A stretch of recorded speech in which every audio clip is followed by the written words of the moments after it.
Angin di atas Jawa Tengah pada penghujung 1945 berbau campuran. Asap mesiu Jepang yang belum lama padam, keringat Laskar Republik yang baru belajar menjadi tentara, dan parfum politik Belanda yang ikut menumpang seragam Inggris. Bagi dunia, Desember itu adalah masa damai setelah perang global, tapi bagi Indonesia, itu justru musim ketika kemerdekaan diuji dengan cara paling telanjang. Kota Ambarawa terletak seperti mangkuk batu di antara perbukitan Ungaran, Telomoyo, dan Merbabu. Sejak abad ke-19, kota ini adalah simpul penting jalur kereta yang menghubungkan Semarang dengan pedalaman. Gudang logistik, barak, serta benteng Fort William I menjadikannya titik strategis yang tidak bisa diabaikan oleh kekuatan manapun. Ketika Jepang menyerah pada Agustus 1945, Inggris mendapat mandat mengambil alih tawanan perang dan melucuti sisa tentara Jepang.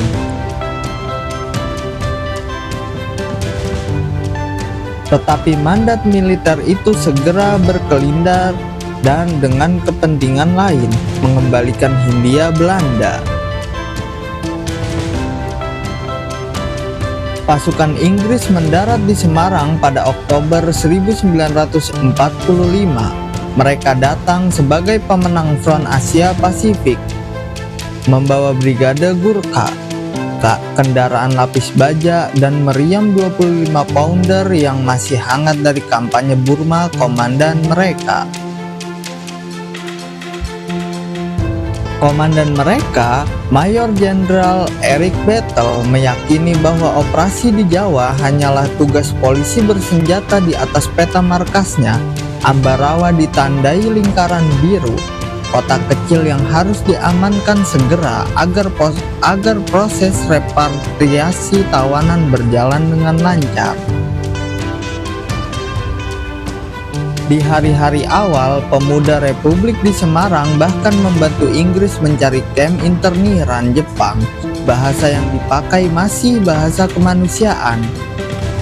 Namun, bersama rombongan Inggris ikut pula aparat NICA, Netherlands Indies Civil Administration, yang bergerak cepat menduduki kantor-kantor kolonial lama. Bendera merah putih yang baru berkibar berdampingan dengan bayangan 3 warna Belanda, ultimatum meminta Laskar menyerah bersenjata. Ultimatum meminta Laskar menyerahkan senjata membuat nada berubah dari kooperatif menjadi curiga. Di Yogyakarta, Panglima Besar Sudirman menerima laporan itu satu demi satu. Tubuhnya sedang digerogoti sakit paru-paru. Dokter berkali-kali memintanya beristirahat, tetapi setiap kabar tentang Ambarawa membuatnya duduk lebih tegak. Bagi Sudirman, kota itu bukan sekedar simpul rel, melainkan pintu menuju jantung Republik Indonesia. Jika koridor Semarang, Ambarawa jatuh ke tangan asing, maka Republik akan terbelah seperti kain disobek dari tengah. Mereka mengira kita hanya gerombolan, ucapnya dalam sebuah pertemuan TKR. Maka buktikan bahwa bangsa ini punya panggul. TKR, Tentara Keamanan Rakyat, saat itu masih bayi yang belajar berjalan. Banyak perwiranya bekas peta bentukan Jepang, sebagian lain laskar pemuda dengan disiplin seadanya. Inggris memandang rendah kemampuan mereka. Laporan intelijen Battle menyebut kekuatan Republik tercerai, moral rapuh, dan tidak sanggup melawan unit profesional Gurkha. Asumsi itu kelak menjadi kesalahan pertama dalam rangkaian tragedi militer Inggris.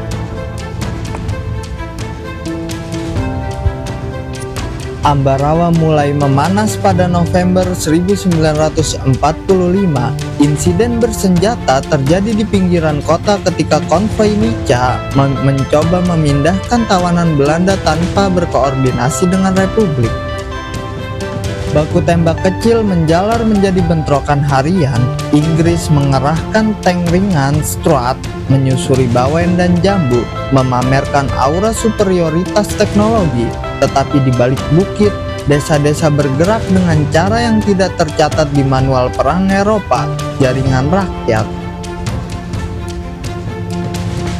Kentongan di kampung berubah menjadi sistem peringatan dini. Petani menghafal jadwal konvoi, anak-anak melaporkan arah kendaraan dengan sepeda, perempuan membuka dapur umum yang memasok nasi bungkus ke garis depan. Republik sedang membangun logistik dari kehidupan biasa, sementara Inggris hanya mengandalkan rantai pasokan formal dari Semarang. Dua cara memandang perang bertabrakan di satu cekungan kota. Fort Willem I menjadi lambang keangkuhan baru. Benteng tua peninggalan Belanda itu dipakai Inggris sebagai markas dan kamp perlindungan. Temboknya tebal, meriam menghadap keluar, dan penjagaan Gurkha berlapis. Bethel merasa aman berada di dalam cincin batu. Ia tidak memahami bahwa benteng kokoh di tengah mangkuk justru mirip botol kaca, kuat tetapi mudah kehilangan oksigen. Soeharto, komandan muda sektor utara, mulai menonjol di tengah konsolidasi Republik. Ia memimpin pasukan dari Ungaran menahan koridor utama. Bagi Inggris, Soeharto hanyalah perwira lokal. Bagi Republik, ia menjadi poros yang kelak menerima mandat besar setelah peristiwa kelam, gugurnya Kolonel Isdiman pada tanggal 26 November 1945.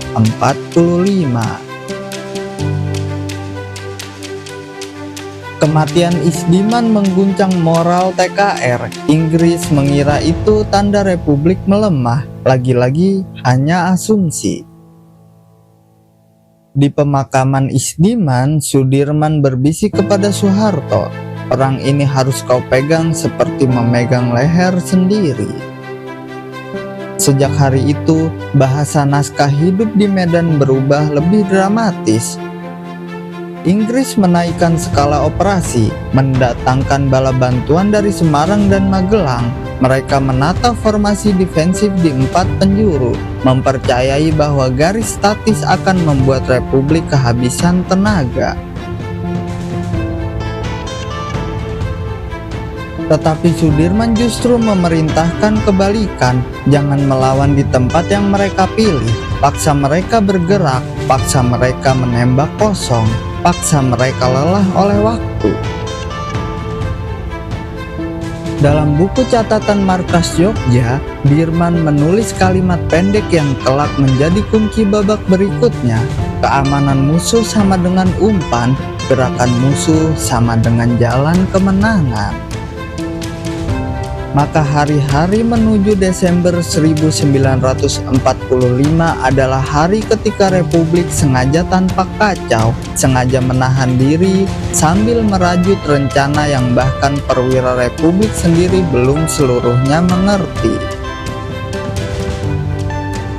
Dunia militer Indonesia sedang menunggu kelahiran sebuah ide yang oleh banyak orang akan dianggap tidak masuk akal. Ide itu adalah supit urang.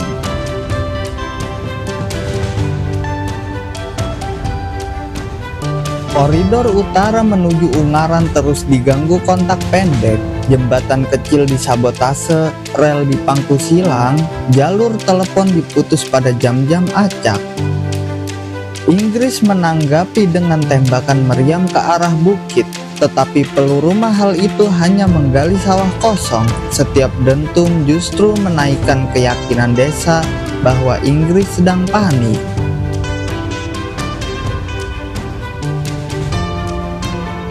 Sementara di sektor selatan, Sarbini menggerakkan Hizbullah dengan pola berpindah seperti air. Mereka muncul, menembak titik pimpinan, lalu menghilang tanpa pengejaran. Gurkha membingungkan lawan musuh yang tidak ingin bertemu lama.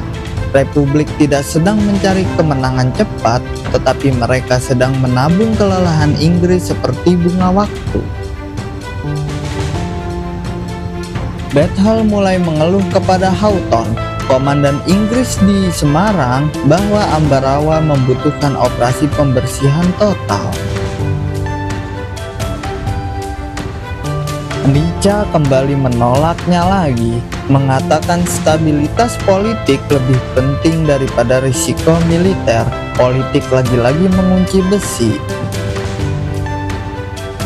Desember memasuki minggu kedua. Inggris merasa memegang kota, tetapi sebenarnya sedang dipegang oleh narasi republik. Sudirman memahami bahwa perang modern punya satu kelemahan. Ia sangat percaya pada peta dan sangat tidak percaya pada jiwa rakyat. Dirman berniat memukul musuh tepat di titik buta itu. Menjelang 11 Desember 1945, Houghton akhirnya memberi lampu hijau operasi terbatas memperbaiki koridor utara. Inggris mengira itu sekedar membuka jalan. Republik mengira itu detik ketika rahang Supit bisa mulai digerakkan. Di sebuah kamar sederhana di Yogyakarta, Dirman memandangi peta Ambarawa sambil kembali berbatu. Ia berkata kepada stafnya, 4 hari cukup untuk memutar takbir, asal mereka terus bergerak di mangkuk. Ambarawa bukan lagi lingkaran biru bagi Inggris, ia menjadi lingkaran merah dalam detak Republik.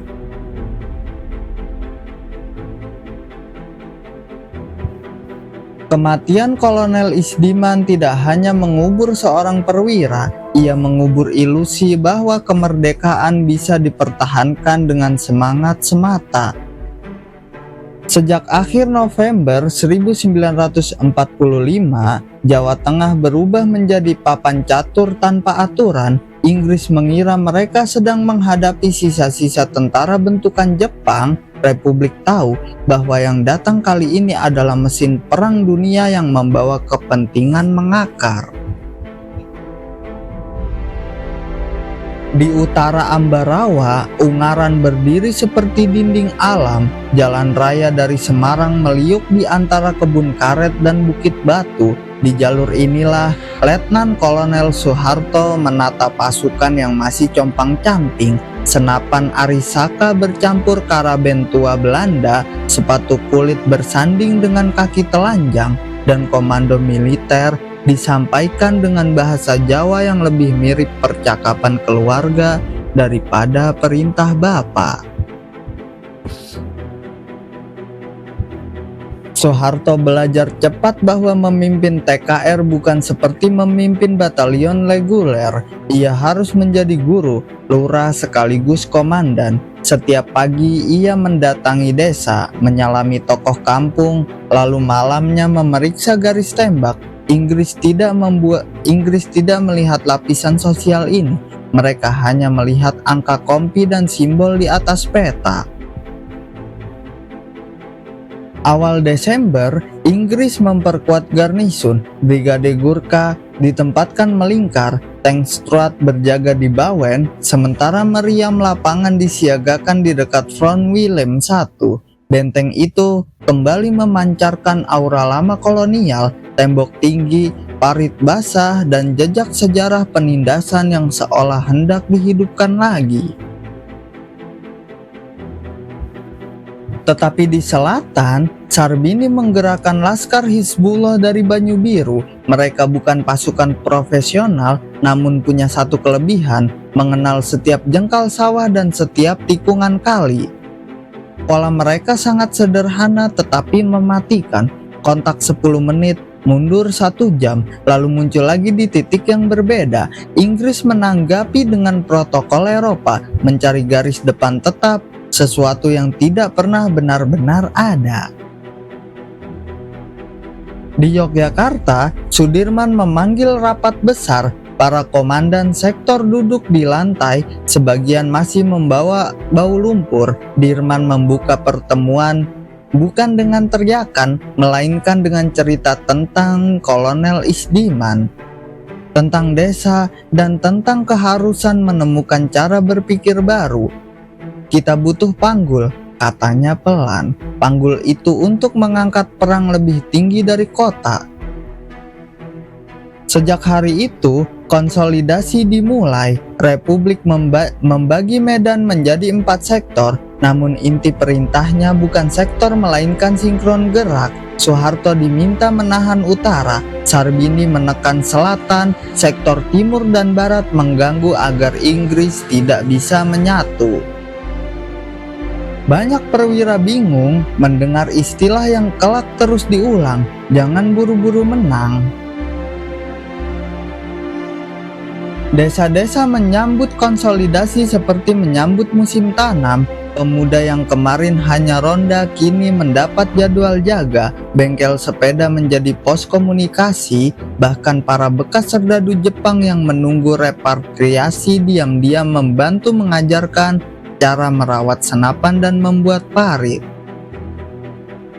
Inggris kehilangan monopoli ilmu perang. Sementara itu di Semarang, Houghton mulai menerima telegram keluhan dari Ambarawa. Battle melaporkan bahwa Republik terus memutus koridor dan memaksa pasukannya bergerak tanpa kepastian. Tetapi Nica lagi-lagi menyatakan bahwa operasi besar bisa memicu kemarahan politik. Inggris terjebak antara mandat dan wajah diplomasi. Minggu kedua Desember, Inggris mencoba patroli panjang menuju Jambu dan stasiun Bedono. Mereka ingin menunjukkan kontrol. Republik membiarkan konvoi itu berjalan cukup jauh, lalu menembaki unsur belakang. Tidak ada pengejaran, hanya gangguan seperti lebah menyengat. Gurkha mulai tidak tidur nyenyak. Fort William I menjadi semakin sesak oleh tawanan yang terus dipindahkan. Proses pemindahan menguras logistik air dan makanan. Benteng yang dianggap aman berubah menjadi pusat kelelahan sendiri. Soeharto mengamati perubahan ini seperti dokter mengamati napas pasien.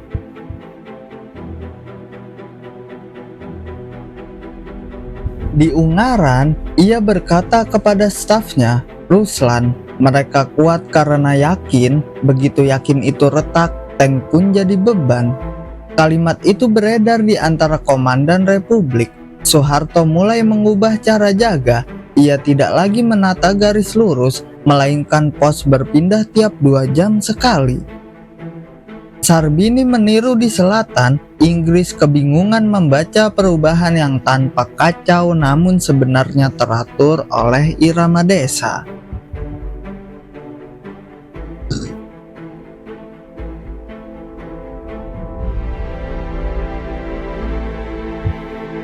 Pada Desember 1945, tanggal 11, Houghton akhirnya memberi izin memperbaiki total koridor utara. Inggris menyebut operasi teknis, Republik menyebutnya detik ketika Isdiman mendapat balasan. Sudirman mengirim mandat resmi kepada Soeharto memimpin operasi umum merebut Ambarawa. Mandat itu disampaikan dengan upacara sederhana di lapangan Jogja tanpa musik militer, hanya doa. Soeharto kembali ke Ungaran membawa secari kertas yang terasa lebih berat dari ransel peluru. Ia tahu bahwa mandat itu bukan perintah menang cepat, melainkan perintah menang benar. Malam 11 Desember, rapat sektor digelar di rumah lurah dekat Pasar Karangjati. Para komandan duduk melingkar, banyak yang mengusulkan serangan frontal ke benteng. Soeharto menggeleng. Ia teringat kalimat Dirman tentang panggul dan waktu. Ia belum tahu bentuk lengkap rencana Panglima, namun ia percaya pada sungai perintah itu.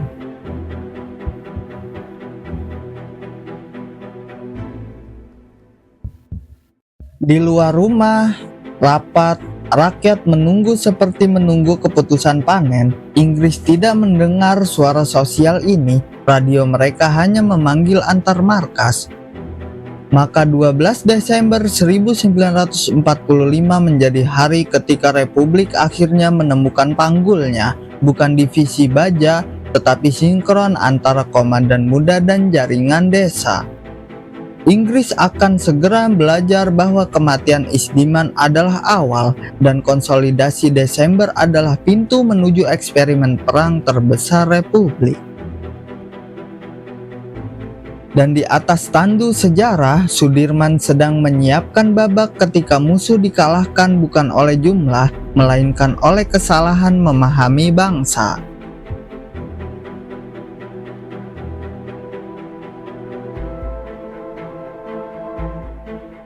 Di banyak foto, Sudirman tampak seperti pria kurus yang dipaksa mengenakan seragam terlalu besar, paru-parunya rusak, langkahnya lambat, dan dokter militer sering berkata bahwa ia lebih cocok berada di rumah perawatan daripada di ruang komando.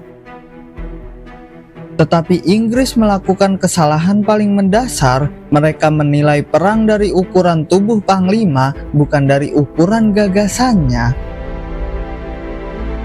Ini bermula bukan di Ambarawa, melainkan di sebuah kamar sederhana Yogyakarta. Ruangan itu tidak seperti markas Inggris di Semarang yang dipenuhi meja tinggi. Semarang yang dipenuhi meja tinggi, telepon lapangan, dan asbak kristal. Kamar Dirman hanya berisi ranjang besi, peta lusuh, dan sebuah tandu yang kelak menjadi simbol bahwa otak bisa memimpin lebih jauh daripada kaki. Sejak awal konflik, Sudirman tidak pernah melihat Ambarawa sebagai objek statis. Ia memandang kota itu seperti makhluk hidup, punya napas, jalur darah, dan titik lelah. Dalam beberapa diskusi dengan Muhammad Roym dan Dr. Leimena, ia berkali-kali mengulang bahwa pasukan Eropa sangat bergantung pada koridor suplai. Manual perang mereka mengajarkan menguasai jalan raya sebelum menguasai desa. Dirman berniat membalik rumus itu. Ia mulai menanyai para kurir desa berapa lama konvoi Inggris berhenti di Bawen, jam berapa Gurkha berganti jaga, dan berapa kebutuhan air di Fort William I. Pertanyaan yang terdengar seperti sensus sipil itu membuat sebagian perwira Republik heran. Mereka terbiasa dengan bahasa heroik, bukan bahasa hitung napas musuh. Perang modern sangat percaya angka, kata Dirman, maka beri mereka angka yang salah. Dari sinilah lahir gagasan pertama memancing Inggris agar terus bergerak keluar masuk kota, menembak bukit kosong, dan menghabiskan peluru mahal. Tetapi itu baru kulit ide, intinya sedang tumbuh lebih dalam.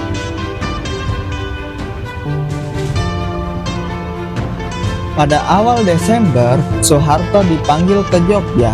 Perjalanan dari Ungaran ia tempuh dengan truk tua, melewati desa-desa yang memandangnya seperti poros baru setelah Isdiman.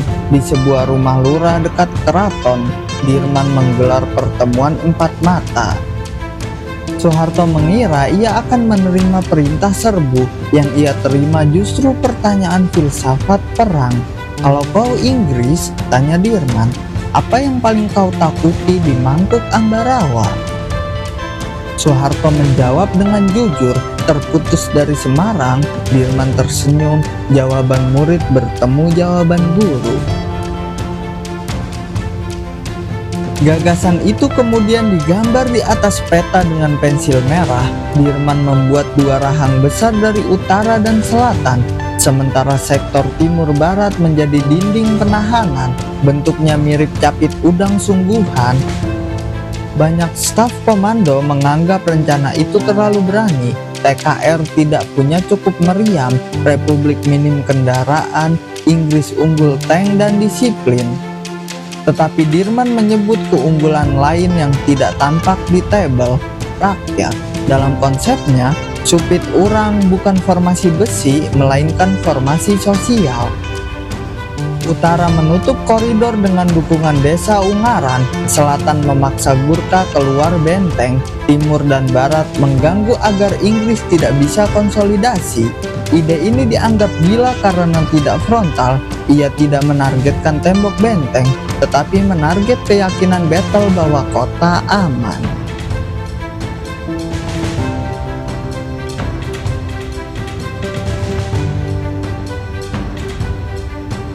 Sakit paru membuat Sudirman sering memimpin rapat sambil berbaring.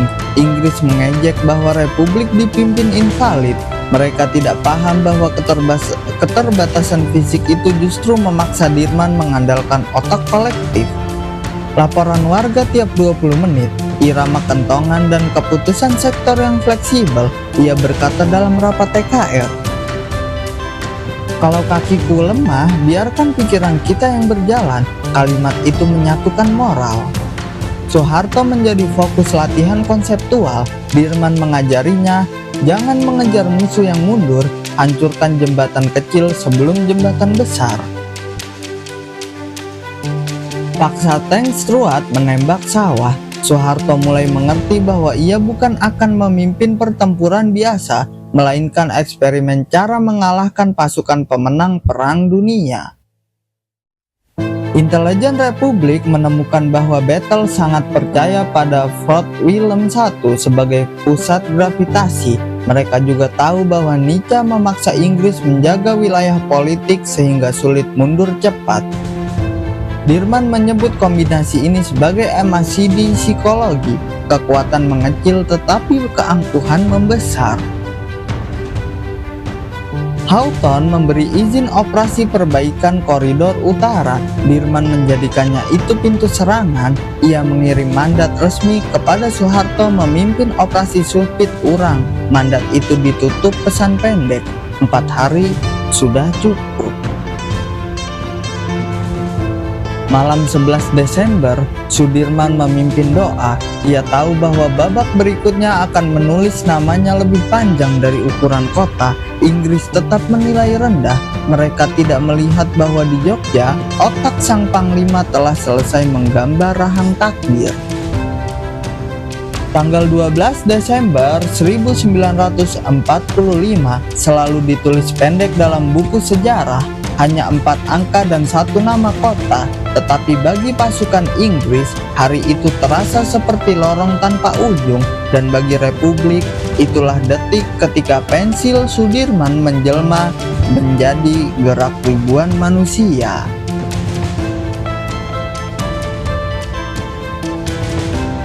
Fajar 12 Desember pukul 04.30, sektor utara bergerak dari Ungaran. Soeharto memerintahkan kontak pendek ke arah Bawen, sengaja menampakkan jejak pasukan besar.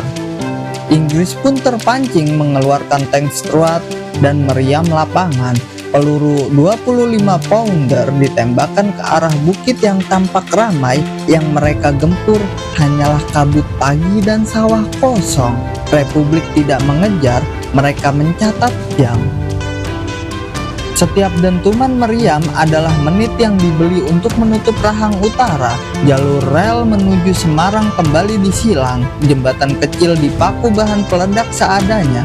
Inggris mulai bergerak sesuai skenario yang mereka kira inisiatif sendiri.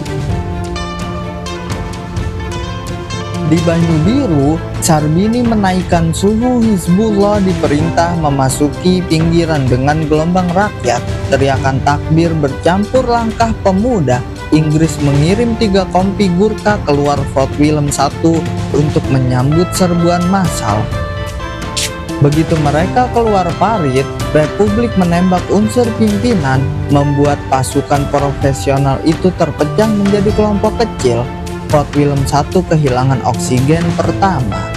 Bethel tetap yakin pada temboknya. Ia mengirim telegram ke Semarang, melaporkan situasi terkendali.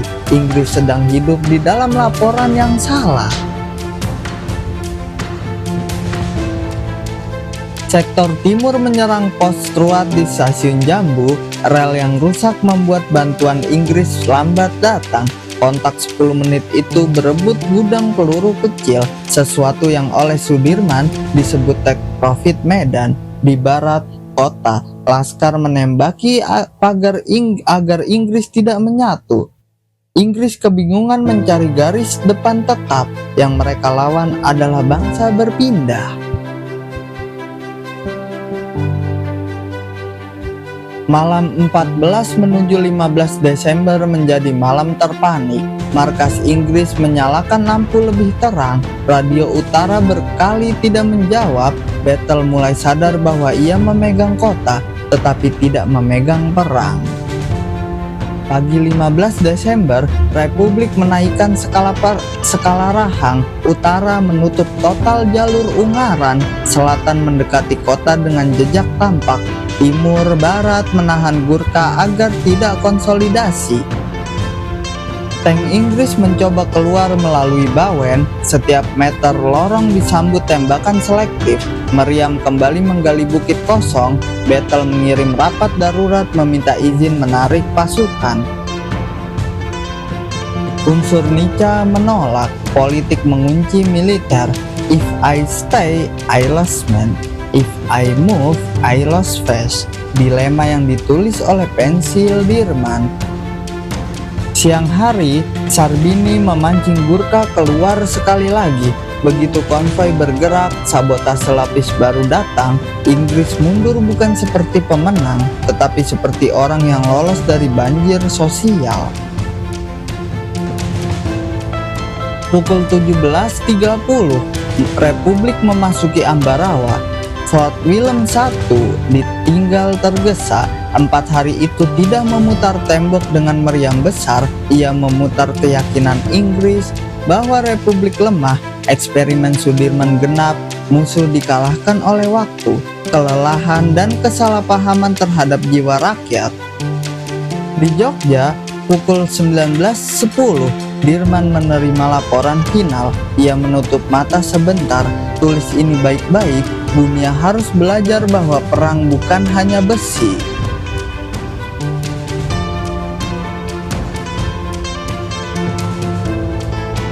Kemenangan di Ambarawa sering diceritakan seolah ia berhenti pada sore 15 Desember 1945 ketika konvoi Inggris bergerak menuju Semarang.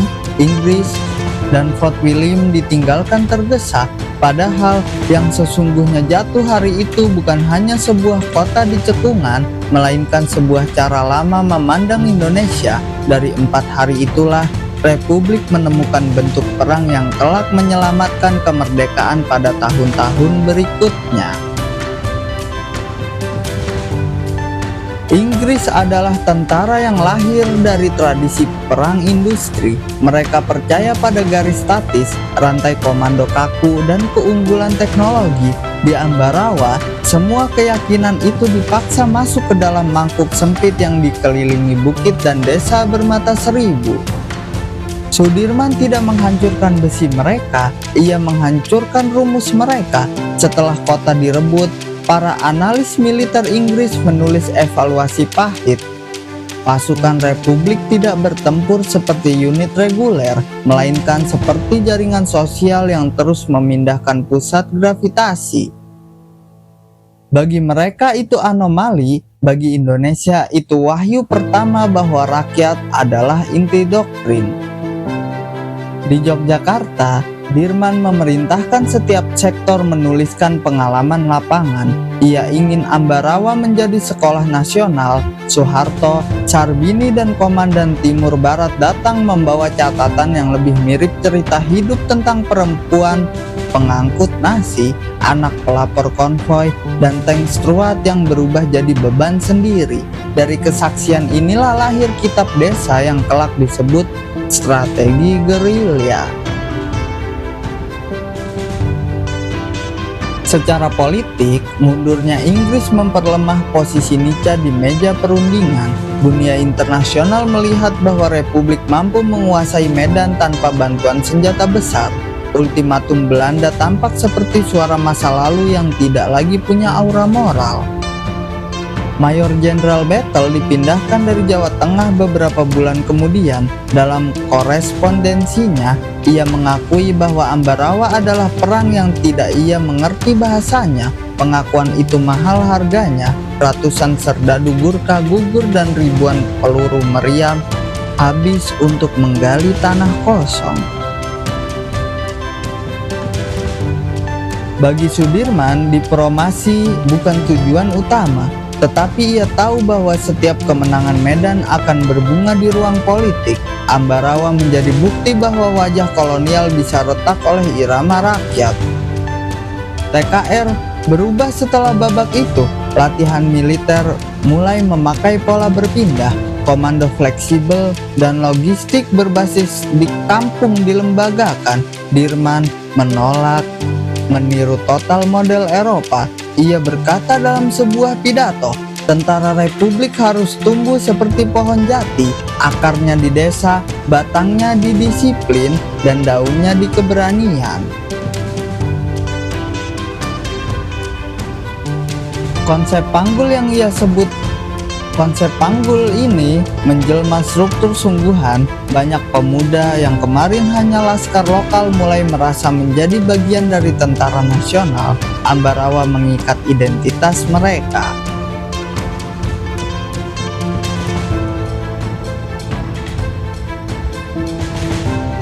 Komando di Jogja menyimpulkan bahwa Supit Urang bukan sekedar formasi mengepung, melainkan metode memaksa musuh bergerak dalam titik lelahnya sendiri. Strategi ini dipakai lagi dalam operasi-operasi berikutnya.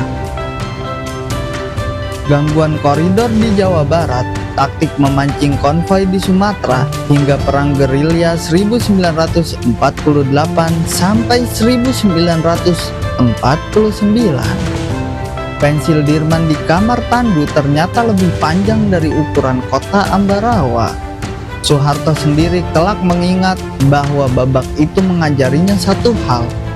Jangan jatuh cinta pada objek seperti benteng. Objek bisa ditinggal, yang tidak bisa ditinggal adalah irama sosial.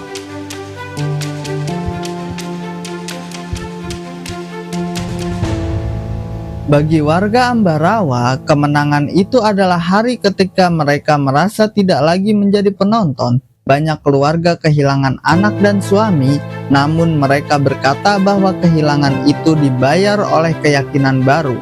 Republik tidak lahir sia-sia. Pasar Karangjati kembali hidup beberapa minggu kemudian. Rel kereta diperbaiki oleh Republik dengan gotong royong. Ironisnya, jalur yang dulu menjadi pembuluh kolonial kini menjadi pembuluh kemerdekaan. Sudirman tidak ikut memasuki kota. Ia memimpin dari Jogja. Tubuhnya semakin lemah, tetapi justru dari kelemahan fisik itulah Republik belajar bahwa pusat perang tidak harus berada di garis depan. Otak sang Panglima Sudirman berjalan melalui laporan 20 menitan yang tidak pernah berhenti. Inggris menutup bab mereka dengan angka kerugian, Indonesia menutup bab dengan doktrin kehidupan.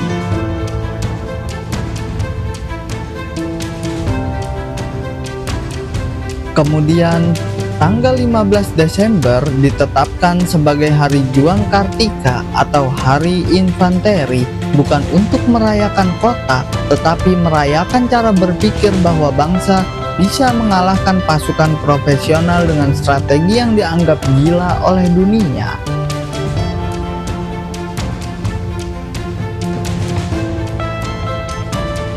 Ambarawa melahirkan era gerilya yang menjaga Indonesia tetap utuh sampai pengakuan kedaulatan 1949.